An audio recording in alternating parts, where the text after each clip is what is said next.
नमस्कार स्टूडेंट, आज की आपकी इस क्लास में आप सभी का स्वागत है। आज अपन परमाणु जो द्रव्यमान होता है उसकी सहायता से अपन आणविक द्रव्यमान यानी कि अणुओं का जो द्रव्यमान है वो निकालना सीखेंगे। तो उसके लिए अपन को परमाणुओं के परमाणु द्रव्यमान पता होना चाहिए। फिलहाल अभी जो परमाणु द्रव्यमान है वो 1 से लेके 20 तक के परमाणु द्रव्यमानों से अपना काम जो है वो चल जाएगा। यानी कि अपन के जो अपन ने 1 से लेके 20 तक के परमाणु क्रमांक, परमाणु द्रव्यमान, ठीक है ना, वो अपन ने निकाले थे। यदि जिसने नहीं देखे हैं या जिनको नहीं है पता तो उसके लिए आप हमारे पिछले वीडियो में आप देख सकते हैं। तो वहाँ पे आपको पता चल जाएगा कि जो परमाणु द्रव्यमान है वो कितने होते हैं, यानी कि किस परमाणु का कितना परमाणु द्रव्यमान होता है वो आपको वहाँ पे पता चल जाएगा।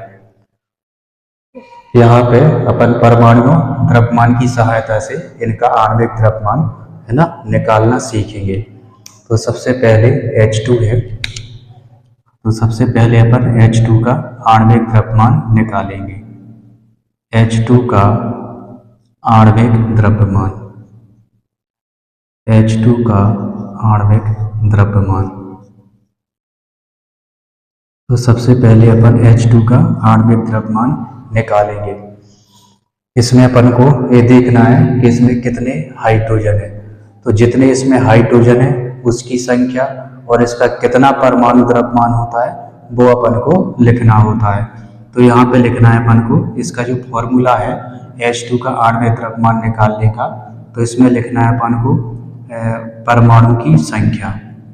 पहले लिखना है अपन को परमाणु की संख्या, परमाणु की संख्या, यानी कि उस अणु में कितने कौन कौन से परमाणु होते हैं तो उनकी अपन संख्या। ये भी ध्यान रखना है कि अलग अलग सभी की लिखना पड़ती है। जैसे यहाँ पे अपन हाइड्रोजन की निकालेंगे तो हाइड्रोजन में 2 परमाणु हैं, ठीक है ना, और हाइड्रोजन केवल है ना, हाइड्रोजन बस मौजूद है, इसलिए अपन इसका जो द्रव्यमान है वो अपन हाइड्रोजन बस का यानी कि 1 लिखेंगे। लेकिन जब बात इसकी अपन करेंगे तो इसका अलग संख्या लिखना पड़ेगी परमाणु द्रव्यमान, और ऑक्सीजन का अलग से अपन को करना पड़ेगा। तो फिलहाल अभी केवल अपन हाइड्रोजन के लिए देख रहे हैं। तो यहाँ पे लिखना है आपको H2 यानी कि हाइड्रोजन का आणविक द्रव्यमान। तो यहाँ पे लिखना है परमाणु की संख्या, यानी कि इसमें कितने परमाणु प्रेजेंट है, और गुणा में लिखना है इसका कितने इसमें इसका जो परमाणु द्रव्यमान कितना है। तो यहाँ पे लिखना है अपन को परमाणु द्रव्यमान, परमाणु द्रव्यमान, परमाणु द्रव्यमान। इसी प्रकार यदि इसमें और भी परमाणु विद्यमान होते हैं तो प्लस लिख करके और भी अपन इनकी है ना जो द्रव्यमान है, तो इसी सिस्टम से अपन को पूरा और भी अपन इसको प्लस लगा करके आगे बढ़ा सकते हैं। तो फिलहाल अपने पास केवल इतना ही से काम चल जाएगा।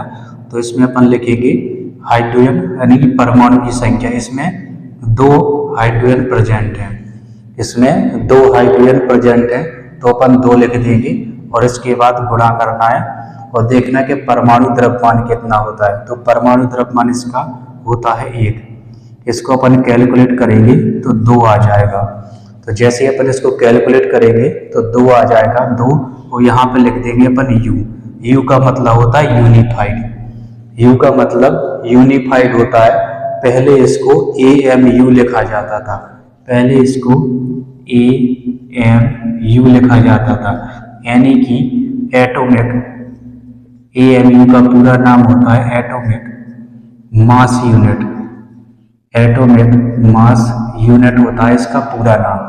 लेकिन अब इसको शॉर्टलाइज करके केवल अब U लिखा जाने लगा, और U का मतलब होता है यूनिफाइड से। तो यहाँ पे जैसे ही अपन इसका आणविक द्रव्यमान निकालेंगे तो लास्ट में अपन U लिख देंगे, U यानी कि इसकी इकाई हो जाती है। इसी प्रकार अपन ऑक्सीजन का निकालेंगे। इसी प्रकार अब है ऑक्सीजन का, ऑक्सीजन यानी कि O2 का आणविक द्रव्यमान, O2 का आणविक O2 का आणविक द्रव्यमान, O2 का आणविक द्रव्यमान, O2 का आणविक द्रव्यमान। फॉर्मूला आपका यही रहेगा, यदि परमाणुओं की उसमें संख्या और ज़्यादा है और कोई डिफरेंट इसके अलावा भी कोई और परमाणु है तो अपन इसी को अपन प्लस लगाकर इस फॉर्मूला को आगे बढ़ा सकते हैं। तो इसको अपन को बार बार लिखने की जरूरत नहीं है, केवल मैंने ये आपको समझाने के लिए इसमें लिखा है कि अपन को इसमें 2 क्या है और 1 क्या है। तो अपन ऑक्सीजन का लिखेंगे, तो ऑक्सीजन में देखेंगे अपन ऑक्सीजन परमाणु इसमें 2 मौजूद हैं। ऑक्सीजन परमाणु की यदि अपन संख्या देखें तो इसमें 2 है, और यदि इसका परमाणु द्रव्यमान 16 होता है। ऑक्सीजन का जो परमाणु द्रव्यमान है वो 16 होता है, तो यहाँ पे अपन 16 लिख देंगे और इसका गुणा करेंगे तो ये हो जाएगा 32, और लास्ट में अपन U लिख देते हैं। तो इसका जो आणविक द्रव्यमान है, ऑक्सीजन का जो आणविक द्रव्यमान है वो 32 U हो जाता है। इसके बाद अपन नेक्स्ट देखते हैं, नेक्स्ट है अपना Cl2, नेक्स्ट है अपना क्लोरीन। इसके पहले अपन इसकी परिभाषा देख लेते हैं। इसकी परिभाषा क्या होती है, इसको बोलते हैं परमाणु, हिंदी में इसको बोलते हैं परमाणु द्रव्यमान, परमाणु द्रव्यमान इकाई, इसको अपन परमाणु द्रव्यमान इकाई बोलते हैं। इसकी जो परिभाषा है, परिभाषा अपन देख लेते हैं क्या होती है। कार्बन 12 समस्थानिक,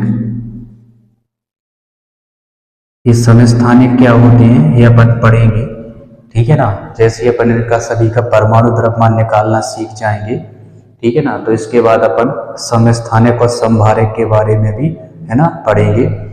तो अभी अपन इसकी परिभाषा देख लेते हैं। कार्बन 12 समस्थानिक की, कार्बन 12 समस्थानिक के, कार्बन 12 समस्थानिक की एक परमाणु के द्रव्यमान, कार्बन 12 समस्थानिक की एक परमाणु के द्रव्यमान, एक परमाणु के द्रव्यमान, एक परमाणु के द्रव्यमान के 1/12वें भाग, परमाणु द्रव्यमान के 1/12वें भाग, 1/12वें भाग, 1/12वें भाग, 1/12वें भाग को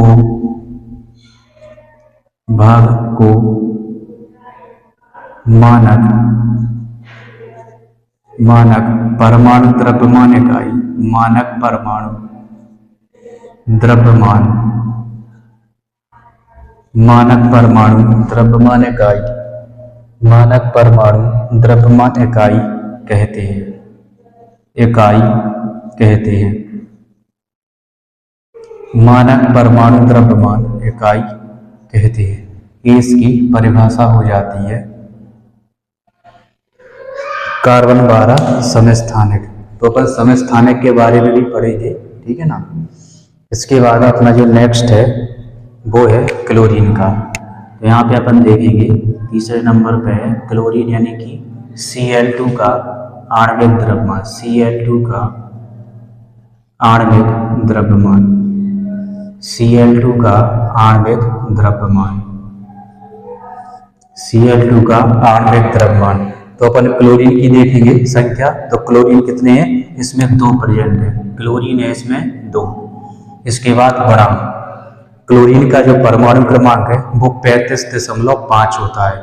क्लोरीन का जो परमाणु द्रव्यमान है वो 35.5 होता है। बाकी आपको जो परमाणु है वो फिक्स मिलेंगे, लेकिन क्लोरीन का जो परमाणु द्रव्यमान है वो सबसे अलग होता है। ऐसा इसलिए क्योंकि जो क्लोरीन है इसके 2 समस्थानिक होते हैं, 35 और 37, जिसमें एक का परसेंटेज 75 होता है और एक का परसेंटेज 25 होता है। जब उनका अपन एवरेज निकालते हैं, ये एवरेज भी मैं आपको किसी दिन वीडियो को बना के बता दूंगा। इसके पहले अपन है ना समस्थानिक और समभारक के बारे में पढ़ लेंगे। उसके बाद में क्लोरीन का जो परमाणु द्रव्यमान है वो 35.5 कैसे आता है उसके बारे में भी बता दूंगा आपको। अभी फिलहाल आपको है ना इसका परमाणु द्रव्यमान पता होना चाहिए कि 35.5 होता है। तो यहाँ पे लिखेंगे अपन 35.5। यदि इसका 2 के साथ मल्टीप्लाई कर देते हैं अपन तो ये हो जाता है 71। ये हो जाता है 71 U, यानी कि यूनिफाइड 71 U हो जाता है। इसके बाद अपन अगला देखेंगे CO2 यानी कि कार्बन डाइऑक्साइड का। तो चौथे पे आपका हो जाएगा कार्बन डाइऑक्साइड यानी कि CO2। CO2 का आणविक द्रव्यमान, CO2 का आणविक द्रव्यमान, CO2 का आणविक द्रव्यमान, CO2 का आणविक द्रव्यमान। तो इसमें अपन देखते हैं जो कार्बन है इसमें केवल एक ही है, कार्बन की जो संख्या है वो केवल एक ही है। परमाणु द्रव्यमान इसका 12 होता है, कार्बन का परमाणु द्रव्यमान 12 होता है। इसके बाद देखेंगे अपन ऑक्सीजन का, ऑक्सीजन। इसके बाद ये वाला इसके का हो गया। इसके बाद ये दूसरा परमाणु आ गया, तो यहाँ पे आपको प्लस लगाना है, यहाँ पे आपको प्लस लगाना है और उसके बाद लिखना है ऑक्सीजन का। तो ऑक्सीजन का जो संख्या है, ऑक्सीजन परमाणु की संख्या है वो है 2, और इसके बाद आपको गुणा लगाना है और इसके बाद इसका द्रव्यमान लिखना है। तो ऑक्सीजन का द्रव्यमान होता है 16। इसके बाद इसको कैलकुलेट करेंगे तो 12 एकम 12 और प्लस में 16 दूनी 32। तो जब इसको अपन जोड़ेंगे तो कितना हो जाएगा 4 और यहाँ पे 4, यानी कि 44 U हो जाता है। इसका जो परमाणु द्रव्यमान है या आणविक द्रव्यमान है इसका 44 U हो जाता है। तो जो CO2 का जो आणविक द्रव्यमान है वो है 44 U। तो इस तरीके से अपन इनके है ना जो परमाणु द्रव्यमान की सहायता से जो आणविक द्रव्यमान है वो अपन निकाल सकते हैं। इसके बाद अपन अगला देखेंगे। इसके बाद है CH4। अगला जो हो जाता है 5वां है CH4। CH4 का आणविक द्रव्यमान, CH4 का आणविक, CH4 का आणविक द्रव्यमान, CH4 का आणविक द्रव्यमान। कार्बन की संख्या देखेंगे तो कार्बन इसमें एक ही प्रेजेंट है। इसके बाद मल्टीप्लाई, ठीक है ना, और इसका द्रव्यमान कितना होता है 12 है, इसका द्रव्यमान 12 है।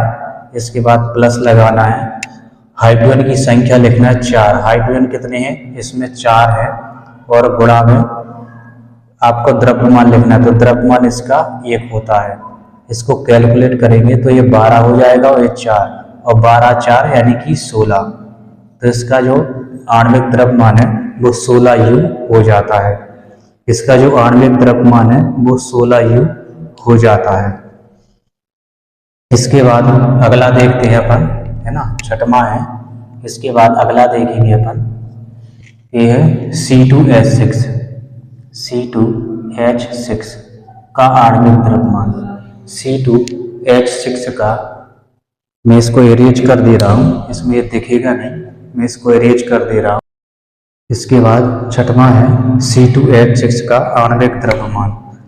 तो कार्बन की संख्या है 2, गुणा में इसका द्रव्यमान 12, प्लस हाइड्रोजन की संख्या है 6, हाइड्रोजन की संख्या 6 और द्रव्यमान इसका 1 होता है।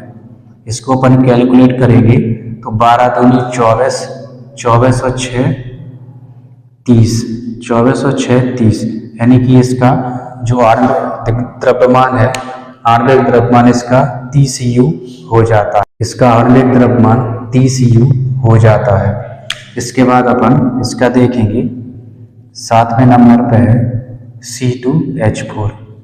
C2H4 का आणविक द्रव्यमान, का आणविक द्रव्यमान, C2H4 का आणविक द्रव्यमान। इसका नाम भी आपको पता होना चाहिए, मैं एक बार इसका नाम बता दे रहा हूँ। ये हाइड्रोजन अणु है, ये ऑक्सीजन अणु है, ये क्लोरीन अणु है, ये कार्बन डाइऑक्साइड अणु है, ये मीथेन है, इसको मीथेन बोलते हैं। ये C2H6 यानी कि ये एथेन का सूत्र है, C2H6 एथेन, और ये होता है C2H4। इसमें 2 हाइड्रोजन कम है इसकी अपेक्षा, है ना। तो इसमें क्या होता है, इसमें डबल बॉन्ड हो जाता है। ठीक है, कैसे होता है वो आगे आपको पता चल जाएगा इस पे, है ना। तो ये क्या है, ये एसिटिलीन होती है। ठीक है ना, क्या होती है, एसिटिलीन, मतलब कि ये एथेन का सूत्र है, और ये आपका एथाइन है, जिसको एथीन भी बोल सकते हैं अपन। ठीक है ना, ये एथेन है, ये एथीन है, 2 कार्बन है तो एथीन। ठीक है ना, इसके आईपीएसी नाम अपन जब देखेंगे तब आपको पता चल जाएगा कि एथेन क्यों है, ये एथीन क्यों है। ठीक है ना, इसके बाद ये अमोनिया है, ये अमोनिया है, ये मेथिल अल्कोहल है, ये सोडियम हाइड्रोक्साइड है, ये HCl यानी कि हाइड्रोक्लोरिक अम्ल है, और KOH यानी कि पोटेशियम हाइड्रोक्साइड है। तो इस तरीके से मैंने इनके सभी के नाम, है ना, बता दिए, जो कि आपको, है ना, पता होंगे, और नहीं है पता तो पता होना चाहिए आपको इनके नाम। ठीक है ना, इसके बाद इसका अपन, है ना, आणविक द्रव्यमान देखेंगे। इसका सामान्य नाम एथिलीन होता है। ठीक है ना, सामान्य नाम एथिलीन, और आईपीएसी नाम इसका एथीन हो जाता है, और इसका एथेन है ना, सामान्य नाम इसका एथेन है। इसके बाद देखेंगे अपन कार्बन कितने हैं, 2 हैं, द्रव्यमान 12, प्लस में हाइड्रोजन कितने हैं, 4 है, और द्रव्यमान कितना हो जाएगा, 1 हो जाएगा। तो जैसे ही अपन इसका गुणा करेंगे तो 12 दूनी 24, 24 और 4 28, है ना। इसका जो द्रव्यमान है 28U हो जाता है। जाहिर सी बात है, इसका 30 आया है तो इसका 28 आना है, क्यों, क्योंकि इसमें 2 हाइड्रोजन कम है, और 2 हाइड्रोजन कम हो जाएंगे तो इसका जो द्रव्यमान भी कम हो जाएगा, तो ये 28 आ गया। ठीक है, इसके बाद अगला देखेंगे अपन अमोनिया। 8वें नंबर पे अमोनिया यानी कि NH3। NH3 का आणविक द्रव्यमान, NH3 का आणविक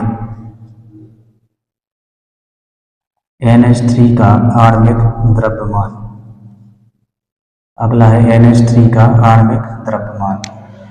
नाइट्रोजन की संख्या कितनी है, 1 है, नाइट्रोजन की संख्या 1 है, गुणा में द्रव्यमान कितना होगा, द्रव्यमान इसका 14 होता है, द्रव्यमान इसका 14 है, प्लस में हाइड्रोजन संख्या 3 है, और द्रव्यमान कितना है, 1 है। इनका गुणा कर देंगे तो 14 एकम 14, ठीक है ना, ये 14 हो जाएंगे और 3 J हो जाएंगे, है ना, तो कितना हो जाएगा, 17। तो इसका जो आणविक द्रव्यमान है वो 17U हो जाता है। इसका जो आणविक द्रव्यमान है वो 17U हो जाता है। इसके बाद अपन अगला देखेंगे, है ना, 9वें नंबर पे है CH3OH, मेथिल अल्कोहल। CH3OH का आणविक द्रव्यमान, का आणविक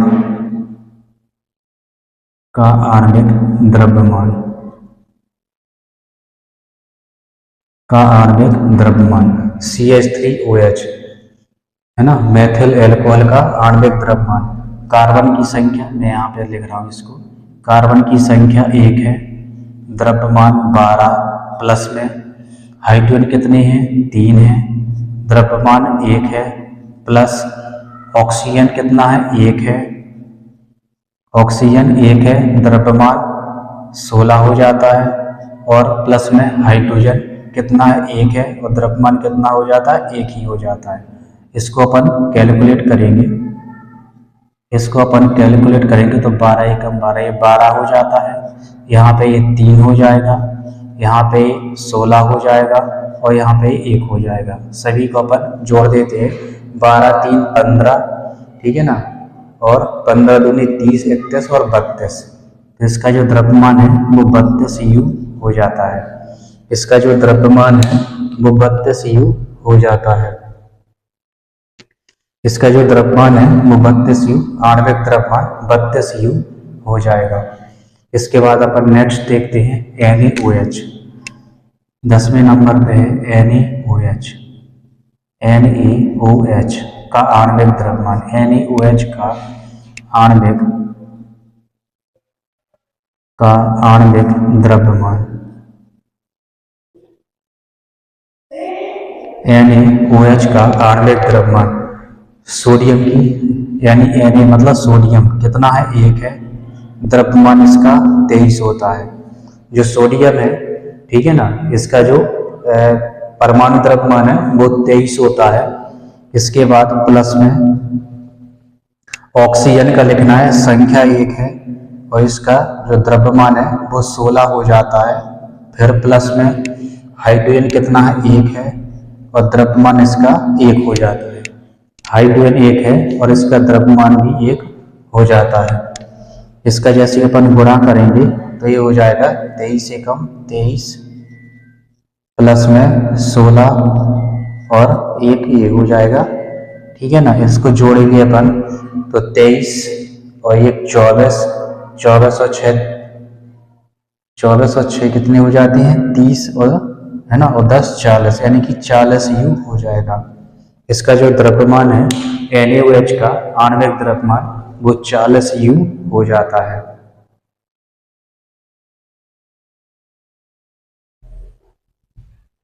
इसके बाद जो नेक्स्ट बचा है ना, HCl और KOH, मैं इसको साफ किए दे रहा हूँ, ठीक है ना। इसके बाद अपन है ना KOH और HCl का भी आणविक द्रव्यमान देखेंगे। इसके बाद नेक्स्ट है HCl, इसके बाद अगला है HCl का आणविक द्रव्यमान। HCl का आणविक द्रव्यमान, HCl का आणविक द्रव्यमान, हाइड्रोजन की संख्या 1 है, परमाणु द्रव्यमान 1, प्लस में क्लोरीन कितना है, 1 है, द्रव्यमान 35.5, जो द्रव्यमान है वो है 35.5। गुणा करेंगे तो 35.5 ये आ जाएगा और 1 इसका हो जाएगा, यानी कि 1 और प्लस में 35.5, तो ये हो जाता है आपका 36.5 U, ये हो जाएगा 36.5 U। इसके बाद जो अगला है वो है KOH, तो अपन KOH का भी देख लेते हैं। KOH यानी कि पोटेशियम हाइड्रोक्साइड, KOH का आणविक द्रव्यमान, KOH का आणविक द्रव्यमान, KOH का आणविक द्रव्यमान, KOH का आणविक द्रव्यमान तो पोटेशियम है, ठीक है। पोटेशियम का जो पोटेशियम की संख्या 1 है, द्रव्यमान इसका होता है 39, कितना होता है, 39 होता है। KOH का परमाणु क्रमांक इसका होता है 19, ठीक है ना, 19 दूनी 38, 1 39, यानी कि द्रव्यमान होता है इसका 39। प्लस में ऑक्सीजन कितना है, 1 है, ठीक है ना, ऑक्सीजन 1 है और कितना हो जाएगा ये 16 और प्लस में 1 और गुणा में 1 हो जाएगा। तो यहाँ पे देखते हैं, इसका इसमें गुणा करेंगे तो 39, इसका इसमें 16 और 1, तो ये हो जाएगा 39 और 1 40, 39 40 50 कितना 56 हो जाता है। इसका जो आणविक द्रव्यमान है वो 56 U हो जाएगा। KOH का जो आणविक द्रव्यमान है वो 56 U हो जाता है। तो इसी तरीके से अपन ने है ना इन सभी के आणविक द्रव्यमान निकालना सीखे। इसी प्रकार आप और भी जो कंपाउंड होते हैं, यौगिक होते हैं, उनकी आप है ना आणविक द्रव्यमान निकाल सकते हैं। तो और भी जो कंपाउंड होते हैं उनकी आप है ना इसी तरीके से है ना बहुत ही आसान तरीके से आप इसको निकाल सकते हैं। अब इनके बाद अपन है ना समस्थानिक और संभारक के बारे में भी देख लेते हैं कि समस्थानिक और संभारक क्या होते हैं। तो सबसे पहले अपन समस्थानिक के बारे में पढ़ेंगे कि समस्थानिक क्या होते हैं, और उसके बाद अपन संभारक के बारे में पढ़ेंगे। तो जो समस्थानिक है ये किसी परमाणु या किसी तत्व के है ना ऐसे परमाणु होते हैं जो समस्थानिक हैं, किसी तत्व के ऐसे परमाणु होते हैं जिनकी परमाणु संख्या, जो परमाणु संख्या है वो समान होती है, लेकिन इनकी जो द्रव्यमान संख्या है वो अलग अलग होती है, तो ये समस्थानिक कहलाते हैं। इनकी परिभाषा देख लेते हैं। परिभाषा हो जाएगी किसी तत्व के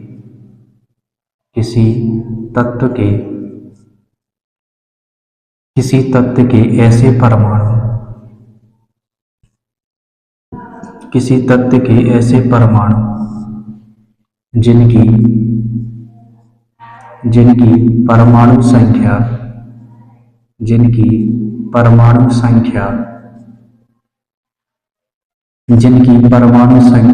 तो समान होती है, परमाणु संख्या तो समान होती है, किसी तत्व के ऐसे परमाणु जिनकी परमाणु संख्या तो समान होती है, जिनकी परमाणु संख्या तो समान होती है, लेकिन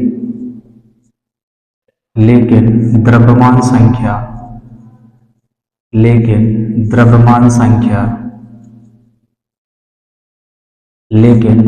संख्या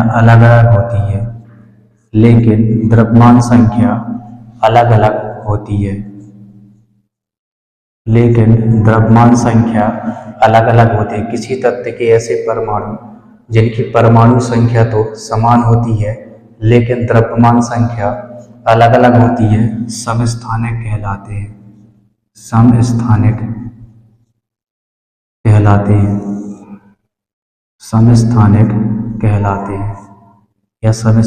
कहते हैं।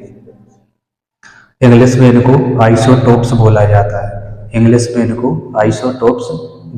है। उदाहरण के तौर पे उदाहरण हो जाएगा क्लोरीन के समस्थानिक,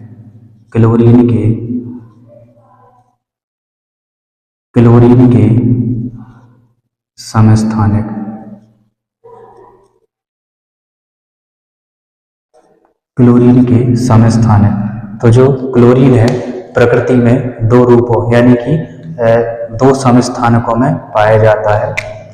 एक तो होता है क्लोरीन 35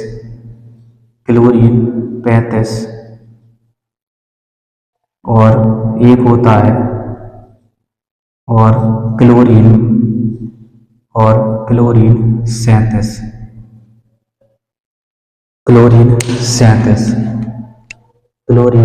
37। तो जो क्लोरीन है ना, क्लोरीन के दो समस्थानिक होते हैं, क्लोरीन 35 और इसका जो 17 है ये परमाणु क्रमांक होता है, और 37 क्लोरीन 17 यानी कि 17 परमाणु क्रमांक और 37 क्या होता है इसका, ये समस्थानिक होते हैं, मतलब द्रव्यमान होता है। 35 द्रव्यमान और यहाँ पे 37 द्रव्यमान होते हैं। अब आगे की जो इसमें और भी चीजें मैं बताऊंगा आपका, इन दोनों का यही पे अपन इसका एवरेज भी निकालेंगे, ठीक है ना। तो जैसे इसका अपन एवरेज निकालेंगे तो यहाँ पे अपन को पता चल जाएगा कि इसका जो द्रव्यमान है क्लोरीन का वो 35.5 क्यों होता है। लेकिन ये अपन कल के जो नेक्स्ट वीडियो है ना, कल अपन जो क्लास लेंगे उसमें मैं आपको ये बताऊंगा, ठीक है ना। इसके अलावा इसके और भी समस्थानिक हैं, कार्बन के भी समस्थानिक होते हैं, कार्बन 12, 13, 14, इसी प्रकार हाइड्रोजन के भी समस्थानिक होते हैं, ठीक है ना। तो उसके बारे में कल अपन है ना पढ़ेंगे। वो आज तक की इस क्लास में बस इतना ही। इसी प्रकार हंसते रहिए, खेलते रहिए, मुस्कुराते रहिए। यदि क्लास आपको अच्छी लगी, पसंद आई हो तो अपने दोस्तों के साथ जरूर शेयर कीजिए। नमस्कार।